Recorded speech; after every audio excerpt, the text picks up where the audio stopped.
தந்தை மகன் தூய ஆவியாரின் பெயராலே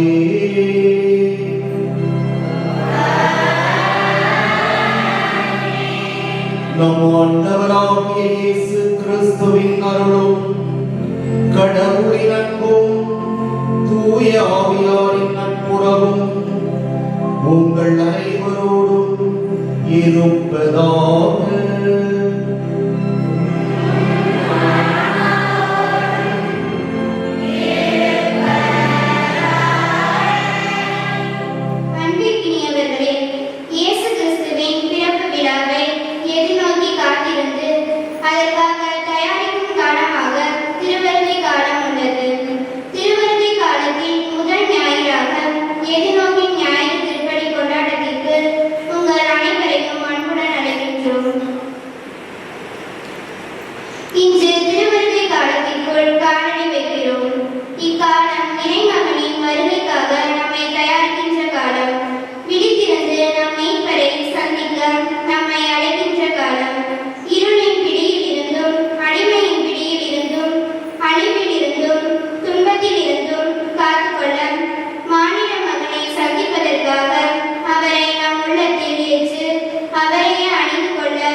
இன்றைய திருப்பலியானது கீழ்வரும் கருத்துக்களுக்காக ஒப்புக் கொடுக்கப்படுகிறது.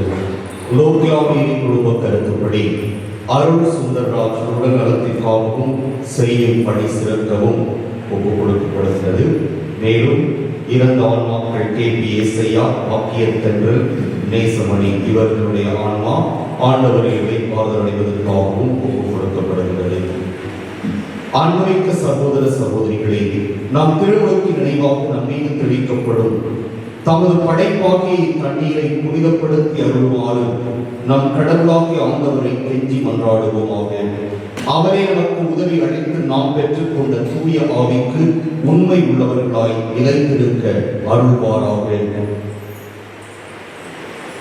என்றென்றும் உள்ள எல்லாம் உள்ள இறைவா, வாழ்வின் ஊற்றும் தூய்மையின் தொடக்கமுமான தண்ணீரின் வழியாக மக்கள் புனிதம் அடைந்து நிலை வாழ்வின் கொடையை பெற வேண்டும் என்று திருவுளமானேன். இத்தண்ணீரை புனிதப்படுத்தியருட உண்மை வேண்டுகிறோம். ஆண்டவரே, உமது நாளாக்கிய இன்று உமது அருட்காவலை பெற விரும்புகிறோம். வாழ்வழிக்கும் உமது அருளின் ஊற்றினை எம்மில் புதுப்பித்தருளும். இத்தண்ணீரினால் எங்கள் உள்ளத்தையும் உடலையும் தீமை அனைத்திலிருந்தும் காத்தருள்வீராக. இவ்வாறு நாங்கள் தூய இதயத்துடன் உம்மை அணுகி வரவும் உமது மீட்பை பெற்றுக்கொள்ளவும் தகுதி பெறுவோமாக. எங்கள் ஆண்டவராகிய கிறிஸ்து வழியாக உம்மை மன்றாடுகின்றோம். எல்லாம் உள்ள இறைவா, தண்ணீர் வளம் பெற அதை உப்பிட வேண்டும் என்று இறைவாக்கினர் எலிசா வழியாக கற்பித்தீர். உமது படைப்பு பொருளாகிய இந்த உப்பை பரிவிரக்கத்துடன் புனிதப்படுத்தியருள உம்மை தாழ்மையுடன் வேண்டுகிறோம். ஆண்டவரே, உப்பு கலந்து தண்ணீர் தெளிக்கப்படும் இடமெல்லாம் தீயோனின் தாக்குதல் அனைத்தும் தோல்வியுறச் செய்கிறாங்க. உம் தூய ஆவியார் உடனிருந்து எங்களை இடையராது காத்தருள்வாராக. எங்கள் ஆண்டவராகிய கிறிஸ்து வழியாக மன்றாடுகின்றோம்.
எல்லாம் வல்ல இறைவனும் பாவங்களிலிருந்து நம்மை தூய்மைப்படுத்துவாராக.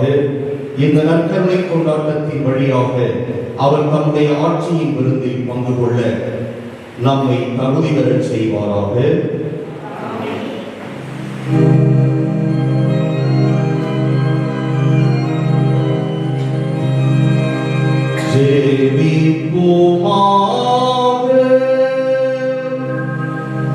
எல்லாம் வல்ல இறைவா, உம் நம்பிக்கையாளருக்கு மன உறுதியை அளித்தருளும். அதனால் வரவிருக்கும் கிறிஸ்துவை அவர்கள் நீதி செயல்களுடன் எதிர்கொள்ளவும் அவரது வலப்பக்கத்தில் சேர்க்கப்பட்டு விண்ணக அரசை பெற்றுக் கொள்ளவும் தகுதி பெறுவார்களாக. உம்மோடு தூய ஆவியாரின் ஒன்றிப்பில்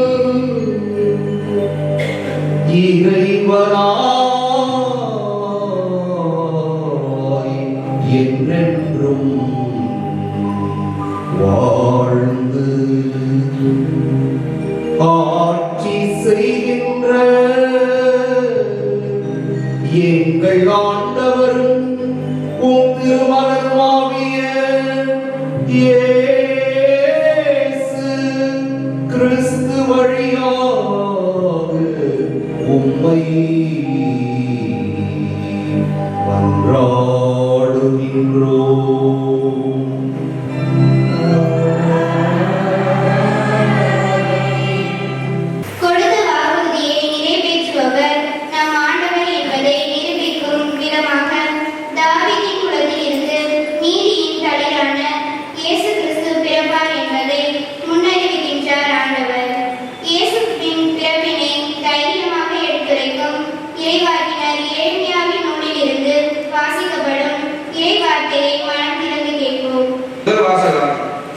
தாவீதிலிருந்து நீதியின் தளிர் ஒன்று விளக்கிச் செய்வேன்.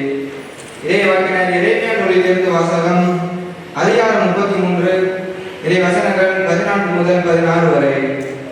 இதோ நாள்கள் வருகின்றன என்கிறார் ஆண்டவர். அப்பொழுது இஸ்ரேல் வீட்டாருக்கும் யூதா வீட்டாருக்கும் நான் கொடுத்துள்ள வாக்குறுதியை நிறைவேற்றுவேன். அந்நாள்களில் அக்காலத்தில் நான் தாவீதிலிருந்து நீதியின் தலை ஒன்று முளைக்க செய்வேன். அவர் நாட்டில் நீதியையும் நேர்மையையும் நிலைநாட்டுவார். அந்நாள்களில் யூதா விடுதலை பெறும், எருசலேம் பாதுகாப்புடன் வாழும். யாவே கேளும், அதாவது ஆண்டவரே நமது நீதி என்ற பெயரால் இந்நகர் அழைக்கப்படும். இது ஆண்டவர் மறுவாக்கு.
இரண்டாம் வாசகம். கிறிஸ்துவின் வருகைக்கென்று ஆண்டவர் உங்கள் உள்ளங்களை உறுதிப்படுத்துவாராக. திருத்தூதர் பவுல் தெசலோனிக்கருக்கு எழுதிய முதல் திருமுகத்திலிருந்து வாசகம். அதிகாரம் 3 இறை வசனங்கள் 12 அதிகாரம் 4 இறை வசனங்கள் 2 வரை. திருத்தூதர் பவுல் தெசலோனிக்கருக்கு எழுதிய முதல் திருமுகத்திலிருந்து வாசகம். அதிகாரம் 3 இறை வசனங்கள் 12 முதல் அதிகாரம் 4 இறை வசனங்கள் 2 வரை. சகோதர சகோதரிகளே, உங்கள் மீது நாங்கள் கொண்ட அன்பு வளர்ந்து பெருகுவது போல நீங்கள் எல்லாருக்காகவும் கொண்டுள்ள அன்பையும் ஆண்டவர் வளர்த்து பெருக செய்வாராக.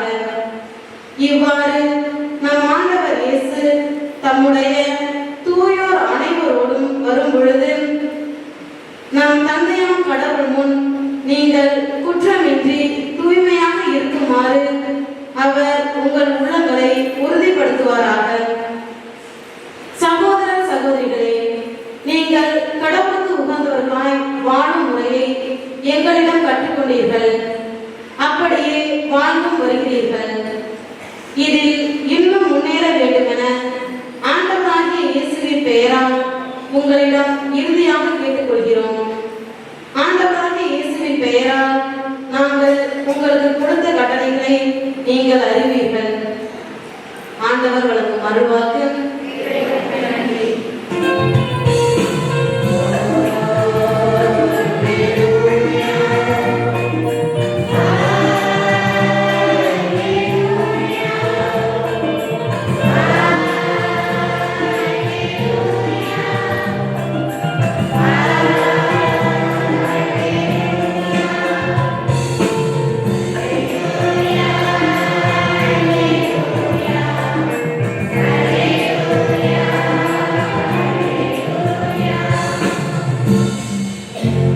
ஆண்டவரே, உமது பேரன்பை எங்களுக்கு காட்டியருளும்.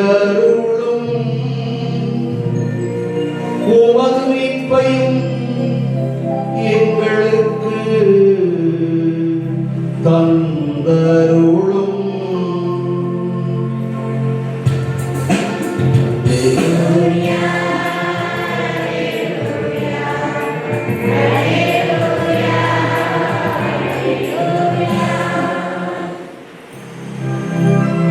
ஆண்டவர் உங்களோடு இருப்பாராக.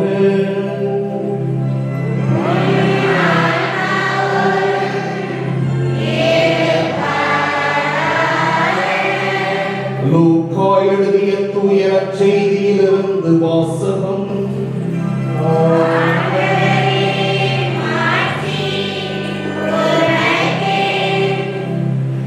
அதிகாரம் 21, இறைவாக்குகள் 25 முதல் 28, மேலும் 34 முதல் 36 இறுதியாக.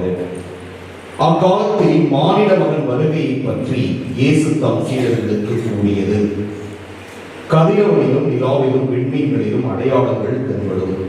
மண்ணுலகில் மக்களினங்கள் கடலின் கொந்தளிப்பின் முழக்கத்தினால் கலங்கி என்ன செய்வதென்று தெரியாது குழப்பம் அடைவார்கள். உலகிற்கு என்ன நேருமோ என எண்ணி மனித அச்சத்தினால் மயக்கமுறுவர். ஏனெனில் வான்வெளி கோள்கள் அதிரும். அப்போது மிகுந்த வல்லமையோடும் மாட்சியோடும் மானிட மகன் மேகங்கள் மீது வருவதை அவர்கள் காண்பார்கள். இவை நிகழத் தொடங்கும் போது நீங்கள் தலை நிமிர்ந்து நில்லுங்கள், ஏனெனில் உங்கள் மீட்பு நெருங்கி வருகிறது. மேலும் இயேசு உங்கள் உள்ளங்கள் குடிவெறி களியாட்டத்தாலும் இவ்வுலக வாழ்க்கைக்குரிய கவலையினாலும் மந்தமடையாதவாறும் அந்நாள் திடீரென வந்து ஒரு கண்ணியை போல் உங்களை சிக்க வைக்காதவாறும் எச்சரிக்கையாய் இருங்கள். மண்ணுலகெங்கும் குடியிருக்கும் எல்லார் மீதும் அந்நாள் வந்தே தீரும். ஆகையால் நிகழப்போகும் அனைத்திலிருந்தும் தப்புவதற்கும் மானிட மகன் முன்னிலையில் நிற்க வல்லவராவதற்கும் எப்பொழுதும் வெளிப்பாயிருந்து மன்றாடுங்கள் என்றார். ஆண்டவரின் அருள்வாக்கு.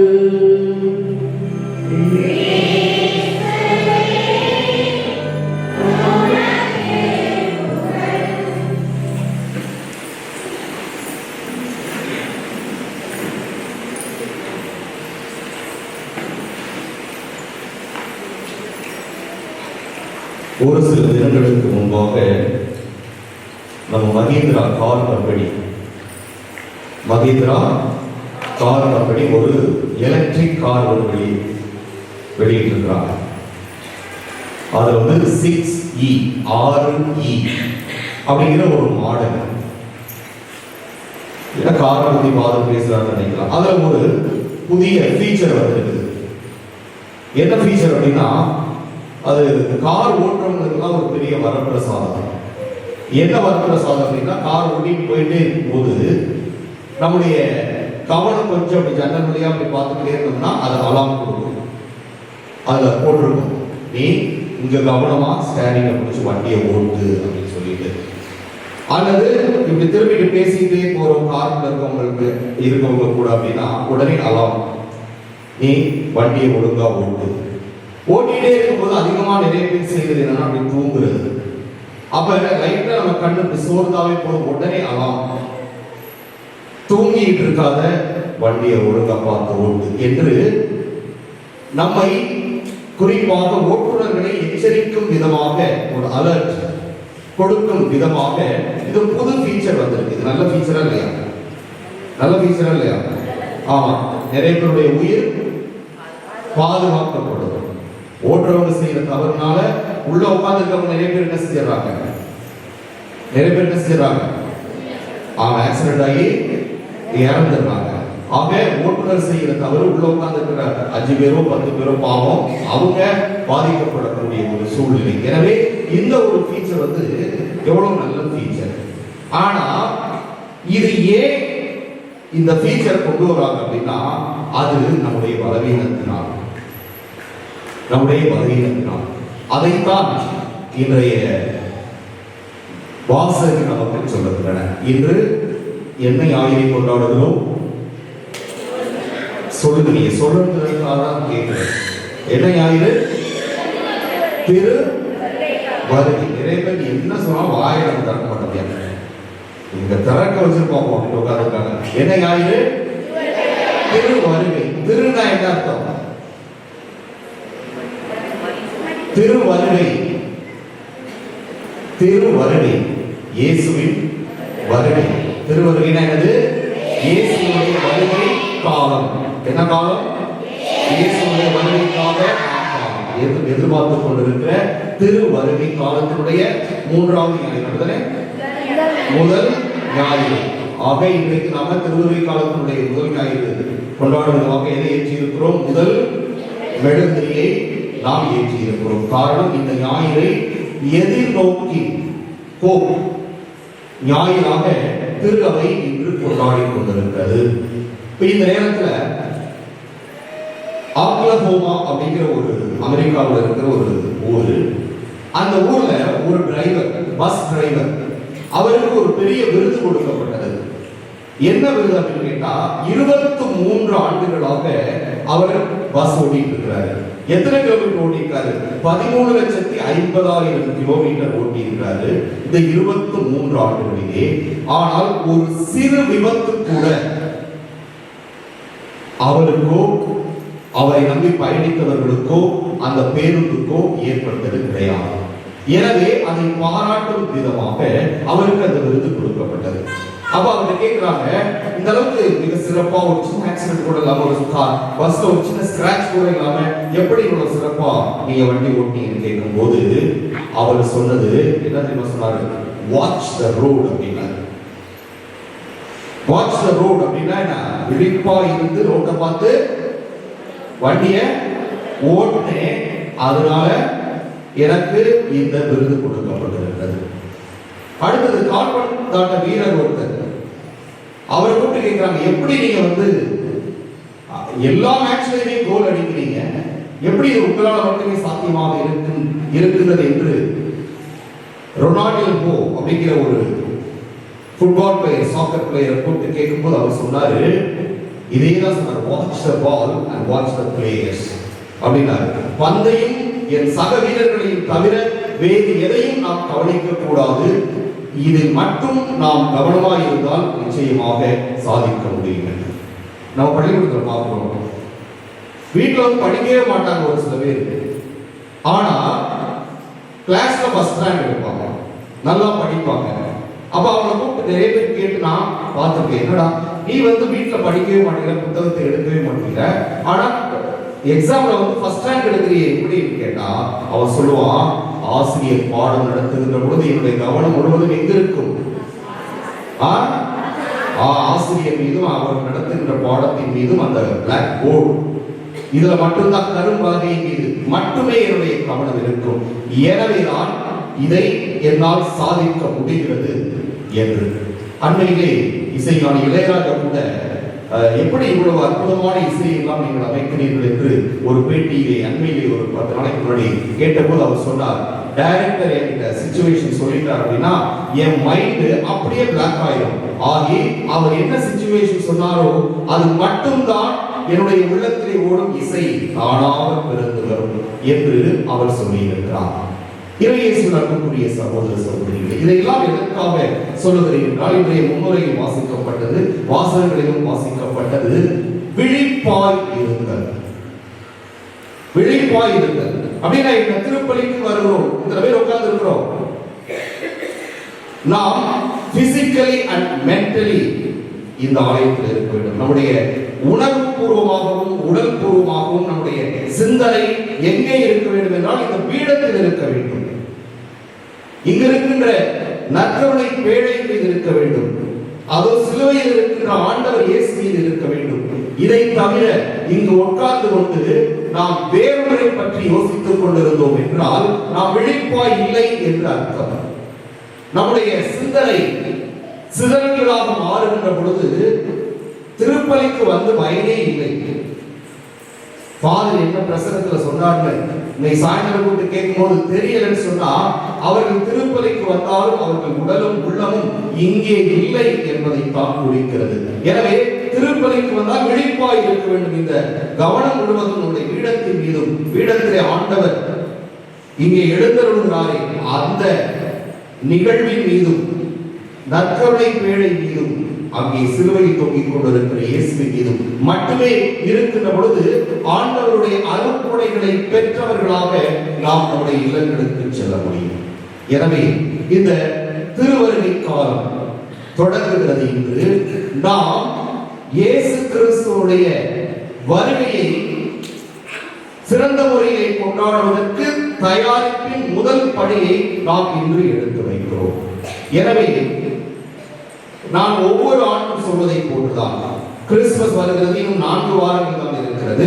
என்ன செய்யலாம், எங்கே உடை எடுக்கலாம், ஆதிகாலத்து அலங்கார மாளிகையில் எடுக்கலாமா, ஆனந்தாவில் எடுக்கலாமா, அல்லது பட்டுக்கோட்டையில் இருக்கின்ற மங்களம் ஸ்டோரில் எடுக்கலாமா, அல்லது அறந்தாங்கியில் இருக்கிற மங்களம் ஸ்டோரில் எடுக்கலாமா என்று நம்முடைய சிந்தனை எல்லாம் இப்படி போய் கொண்டிருக்க கூடாது. என்ன நகையை வாங்கலாம், தோடு எங்க வாங்குறது, ஜிமிக்கி எங்க வாங்குறது, ஐலைனர் எங்க வாங்கலாம், இது சம்பந்தமாக நாம் இப்படித்தான் நம்முடைய கிறிஸ்து பிறப்பு பெருவிழாவை நாம் கொண்டாட தயார் செய்ய வேண்டுமா என்றால் இல்லை. நம்முடைய ஆடை, நம்முடைய பொருட்கள் இவை எல்லாமே இரண்டாம் தரம். நம்முடைய முதல் தயாரிப்பு உள்ளம். அதுதான் நாம் மீண்டும் பிறத்தல், மறு பிறப்பு அடைதல் என்று திருஅவை நமக்கு சொல்லுகிறது. மீண்டும் பிறத்தல், மறு பிறப்பு என்றால் என்ன? இயேசு மீண்டும் பிறத்தல் நம்முடைய உள்ளத்திலே எப்படி அது பிறக்க முடியும்? நம்முடைய தவறான செயல்பாடுகள், பாவ பழக்க வழக்கங்கள், அதீத செயல்பாடுகள் இவற்றின் வழியாக இங்கே இருந்த இயேசுவை நாம் தூர விரட்டி இருக்கிறோம். அவர் நம்முடைய உள்ளத்திலே உட்கார்ந்து நம்மளை பார்த்துட்டே, நான் எப்படா திருந்துவேன், நீ எப்படா நல்லவனா மாறுவேன், நீ எப்ப என்னை நீ தேடி வருவ, எப்பொழுது நீ ஜெபத்தில் என்னை சந்திப்பாய் என்று அவர் ஏங்கிக் கொண்டிருக்கிறார். அந்த ஏக்கத்தை எல்லாம் தூக்கி எறிந்துவிட்டு நாம் நம்முடைய இஷ்டப்படி வாழ்ந்து கொண்டிருந்தோம் என்றால் நாம் இயேசுவை விட்டு தூரம் சென்று விட்டோம் என்ற அர்த்தம். எனவே இவ்வாறு எல்லா கெட்ட பழக்கங்கள், தீய பழக்க வழக்கங்கள், செயல்பாடுகள் எல்லாவற்றையும் உதறி தள்ளிவிட்டு இயேசுவிடம் வருகின்ற பொழுது அவர் மீண்டும் நம்முடைய உள்ளத்திலே பிறப்பதற்கு காத்துக் கொண்டிருக்கிறார். அந்த பிறப்பு விழாவுக்காகத்தான் தயார் செய்வதற்காக நாம் இன்று தொடங்கி இருக்கிறோம். எனவே அன்புக்குரிய சகோதர சகோதரிகளே, திரு வருகையை, இயேசுவுடைய வருகையை, அவருடைய பிறப்பை நாம் கொண்டாட தகுதி உள்ளவர்களாக மாற்றுவதுதான் நம்முடைய மிக முக்கியமான வழியாக இருக்கிறது. எனவே நாம் சிந்தித்து பார்ப்போம். இந்த திருவருகை காலத்திலேயாவது ஞாயிற்றுக்கிழமை தவறாத திருப்பலிக்கு வருவோம். அப்போ ஃபாதர் திருவருகை காலத்திலேயாவது ராமன் சொல்லிட்டாரு, மற்ற ஞாயிற்றுக்கிழமை போகணுங்கிற அவசியம் என்று தயவு செய்து நினைச்சிடாதீங்க. அட்லீஸ்ட் நான் சொல்றது திருவருகை காலத்திலாவது ஒரு ஞாயிறு விடாமல் திருப்பதிக்கு வாருங்கள். தொடர்ந்து வர முயற்சி எடுங்கள். காரணம், நாம் நம்முடைய வாழ்விலே எந்த ஒரு செயலை முன்னெடுத்தாலும் அதற்கு இறைவனின் அருள் தேவைப்படுகிறது. அந்த இறைவனின் அருளை நாம் பெற்றுச் செல்வதற்கு இந்த ஆலயத்திற்கு வரவில்லை என்றால் நாம் எடுக்கின்ற முயற்சிகள் எல்லாம் தோல்வியாக முடியும். எனவே எப்படி ஒரு வாகனத்திற்கு எரிபொருள் மிக முக்கியமாக இருக்கிறதோ அதே போன்று நம்முடைய வாழ்வு வளம் பெற இறைவனின் அருள் நமக்கு முக்கியமாக இருக்கிறது. எனவே திருவருகை காலத்தை சிறப்பான முறையிலே தொடங்குவோம். அவருடைய வருகைக்காக முதலிலே நம்முடைய ஆன்மீக ஆயத்தங்களை முன்னெடுப்போம். அப்பொழுது நம்முடைய வாழ்வு வளம் பெறும். பிறக்கப் போகிற வாகனம் இல்லத்திலும் உள்ளத்திலும் பிறப்பார். ஆமென். எழுந்து நின்று விசுவாசத்தை அறிக்கையிடுவோம்.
அன்புக்குரியவர்களே, நம்முடைய தேவைகளை எல்லாம் மன்றாட்டுகளாக ஆண்டவரிடம் எடுத்துரைப்போம்.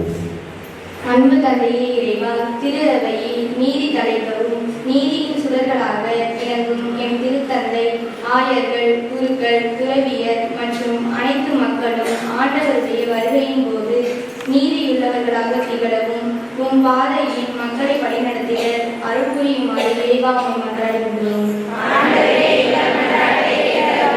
அன்பு தந்தையே இறைவா, நீதியுள்ள இறைமகனின் வருகையில் உலகிலும் நாட்டிலும் நீதியின் கரம் வலுப்படவும், நீதியுள்ள தலைவர்கள் ஆட்சி புரியவும், விளிம்பு நிலை மக்களும் நீதியின் குரலுக்கு செவிமடுத்து வாழவும் வரமருளுமாறு இறைவா மன்றாடுகின்றோம்.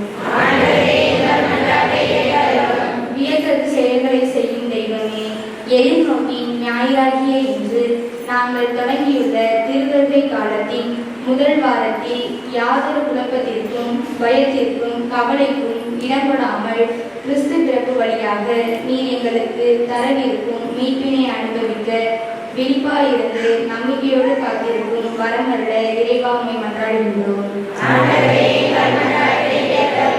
அன்பு இறைவா, வரும் கிறிஸ்து பிறப்பு பெருவிழாவின் முன் தயாரிப்புகளை நாங்கள் வெற்றி அடையாளங்களை மையப்படுத்தி வாழாமல் ஆன்மீக தயாரிப்புகளிலும் எங்களை புதுப்பித்துக் கொண்டு உன் பிறப்பு ஏழைகளுக்கு நற்செய்தியாக அமைந்தது போல நாங்களும் நற்செய்தியின் தூதவர்களாக வாழ வரமருள வேண்டும் என்று இறைவாமை மன்றாடுகின்றோம். நம்முடைய தனிப்பட்ட தேவைகளை அமைதியாக ஆண்டவரிடம் எடுத்துரைப்போம்.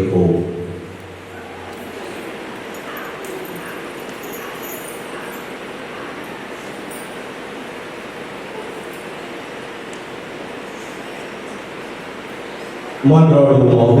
எங்கள் புகலிடமும் வருமாக இறைவா, எங்களிடம் இறைவுணர்வை தூண்டி எழுப்புகிறவரையே உம்முடைய மக்களின் உருக்கமான மன்றாட்டுகளை ஏற்று நிறைவு செய்ய வேண்டும் என்று எங்கள் ஆண்டவர் கிறிஸ்து வழியாக மன்றாடுகின்றோம்.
சகோதர சகோதரிகளே, என்னுடையதும் உங்களுடையதுமான இப்பலி எல்லாம் வல்ல தந்தையாம் இறைவனுக்கு ஏற்றதாகும்படி மன்றாடுங்கள்.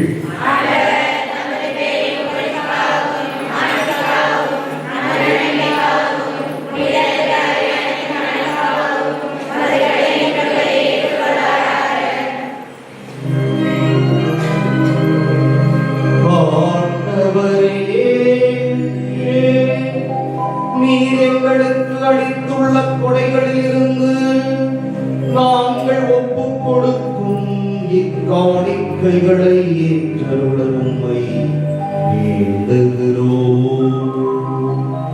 நாங்கள் இங்கு இறைப்பற்றுடன் கொண்டாட நீர் எங்களுக்கு கொடுத்துள்ளவை உமது நிலையான மீட்பின் பரிசாக அமைவனவாக. எங்கள் ஆண்டவராகிய கிறிஸ்து வழியாக உம்மை மன்றாடுகின்றோம்.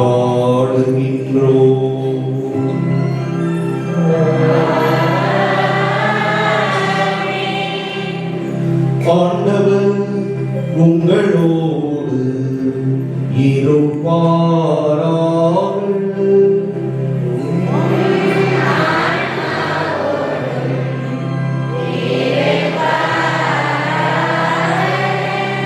இதயங்களை மேலே எழுப்புங்கள்.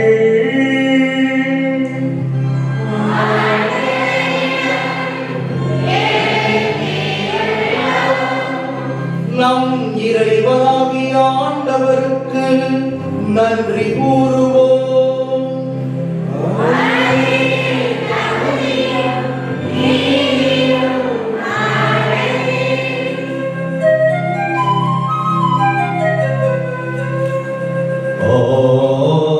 ஆண்டவரே, தூயவரான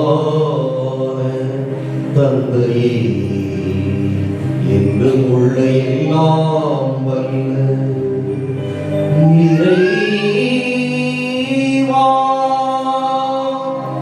எங்கள் ஆண்டவராகிய கிறிஸ்து வழியாக எந்நாளும் எவ்விடத்திலும் நாங்கள் உமக்கு நன்றி செலுத்துவது மெய்யாகவே தகுதியும் நீதியுமாகும். எங்கள் கடமையும் மீட்புக்கு உரிய செயலுமாகும். கிறிஸ்து தம்மையே தாழ்த்தி உடலெடுத்து முதன்முறை வந்தபோது தொடக்கத்திலிருந்தே நீ வகுத்த திட்டத்தை நிறைவேற்றி முடிவில்லா மீட்பின் வழியை மீண்டும் எங்களுக்கு திறந்து வைத்தார். எனவே அவர் மறுமுறை தம் மாண்புக்கு உரிய மாட்சியுடன் வரும்பொழுது இறுதியில் வெளிப்படும் நீ வாக்களித்த மீட்பை உமது கொடை என பெற்றுக்கொள்வோம். அதையே நாங்கள் இப்பொழுது விழிப்பாயிருந்து துணிவுடன் எதிர்பார்க்கின்றோம்.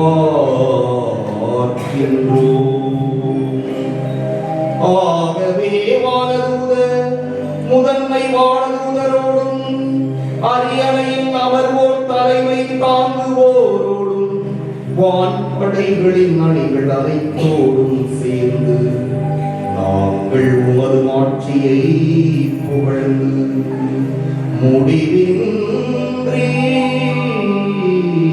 பாடுவதாவது.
தூய்மை பனைத்துக்கும் ஊற்று. ஆகவே உம்முடைய ஆவியை பொழிந்து இக்காணிக்கைகளை தூய்மைப்படுத்த உம்மை வேண்டுகிறோம். இவ்வாறு எங்கள் ஆண்டவர் இயேசு கிறிஸ்துவின் உடலும் இரத்தமுமாக எங்களுக்கு இவை மாறுவனவாக.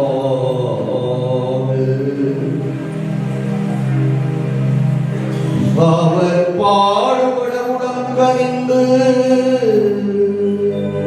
தம்மை கையளித்த போது அப்பத்தை எடுத்து நன்றி செலுத்தி அதை பிட்டு தம் சீடர்களுக்கு அளித்து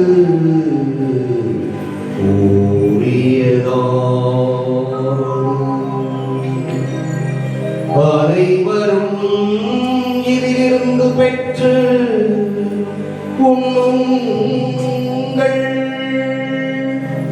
ஏனெனில் இது உங்களுக்காக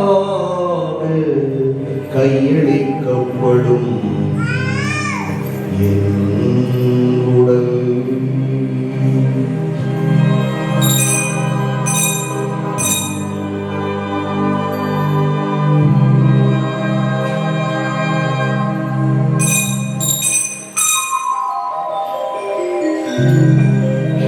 அவ்வண்ணமே இரவு விருந்தை அருந்தியவன் கிண்ணத்தையும் எடுத்து மீண்டும் உமக்கு நன்றி கூறி தம் சீடர்களுக்கு அழைத்து அவர்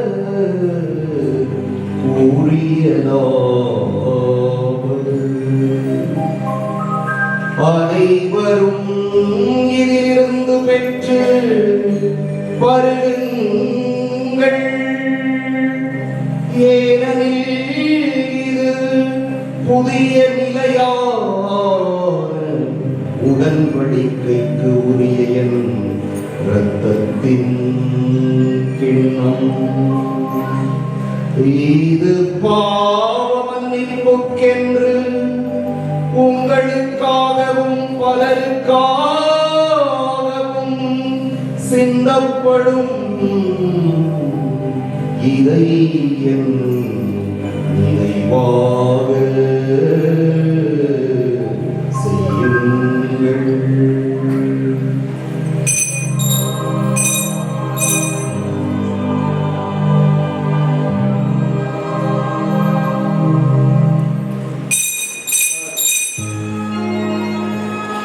நம்பிக்கையின் மறைபொருள்.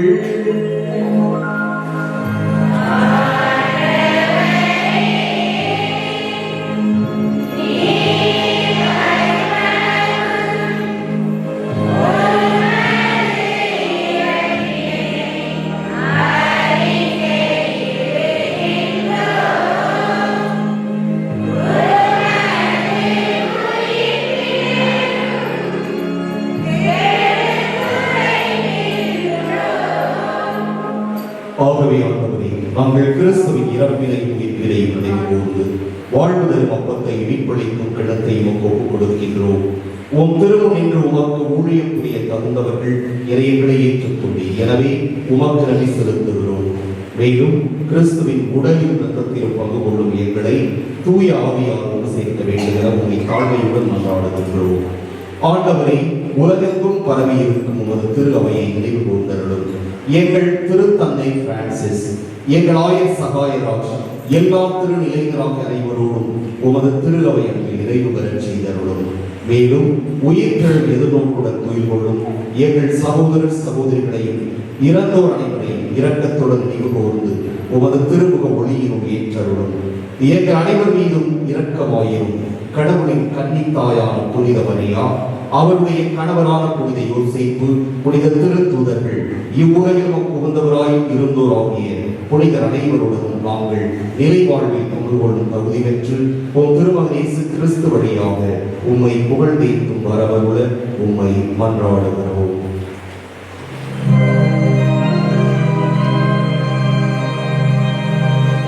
இவர் வழியாக இவரோடு இவரில் எல்லாம் வல்ல இறைவனாகிய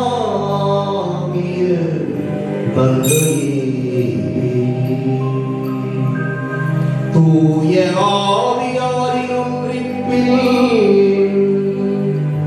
எல்லா புகழும் ஆட்சியும் என்றென்றும் உமக்கு உரியதே.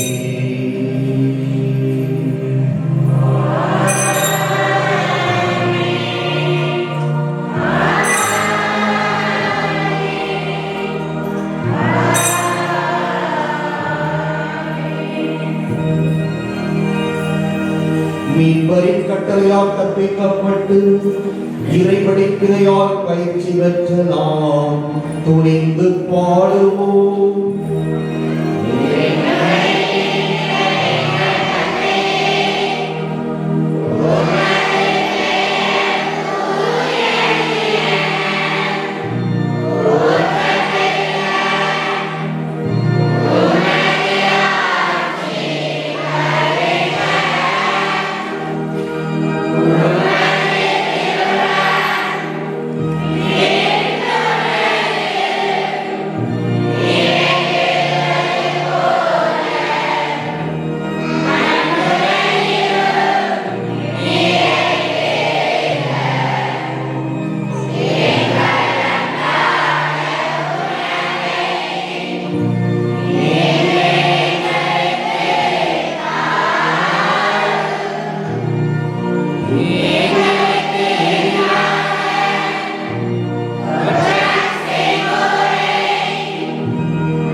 எங்கள் வாழ்நாளில் அமைதியை கனிவுடன் அருள உம்மை மன்றாடுகிறோம். உமது இரக்கத்தின் உதவியால் நாங்கள் பாவத்திலிருந்து எப்போதும் விடுதலை பெற்று யாதொரு கலக்கமுமின்றி நலமாய் இருப்போமாக. நாங்கள் எதிர்நோக்கி இருக்கும் பேரின்பத்துக்காகவும் எம் மீட்பராகிய இயேசு கிறிஸ்துவின் வருகைக்காகவும் காத்திருக்கின்றோம்.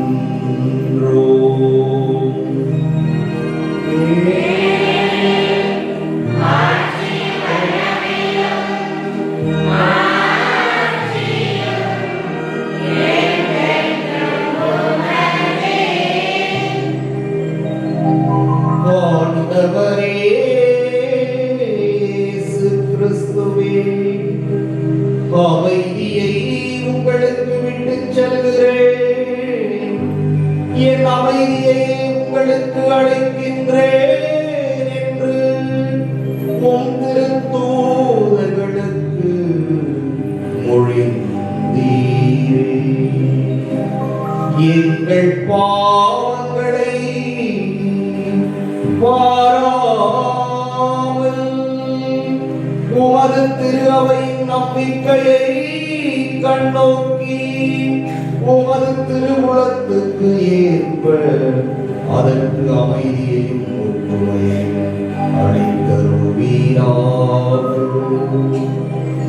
என்றென்றும் வாழ்ந்து ஆட்சி செய்கின்றவர்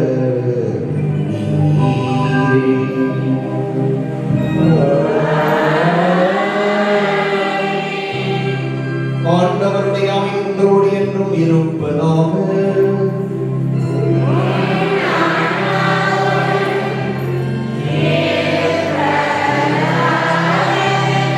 ஒருவருக்கொருவர் அமைதியை பகிர்ந்து கொள்வோம்.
இதோ இறைவனின் செம்மறி, இதோ உலகின் பாவங்களை போக்குபவர். செம்மறியின் விருந்துக்கு அழைப்பு பெற்றோர் பேறு பெற்றோர்.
ஆண்டவர் இரக்கம் அருள்வார், நமது நிலமும் தனது பலனை தரும்.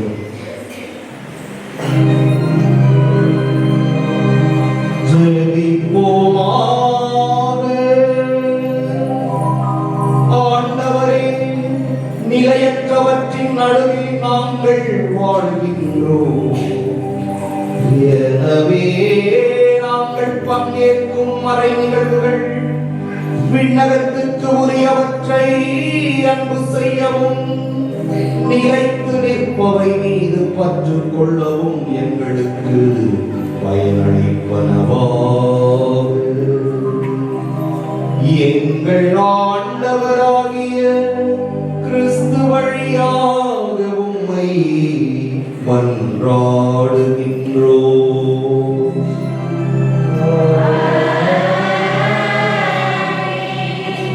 ஆண்டவர் உங்களோடு இருப்பாராக.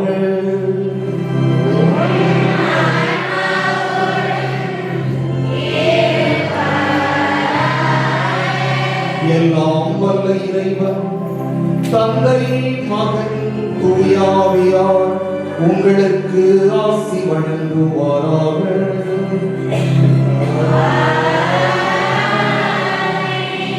சென்று வருவோம், திருப்பலி நிறைவேறி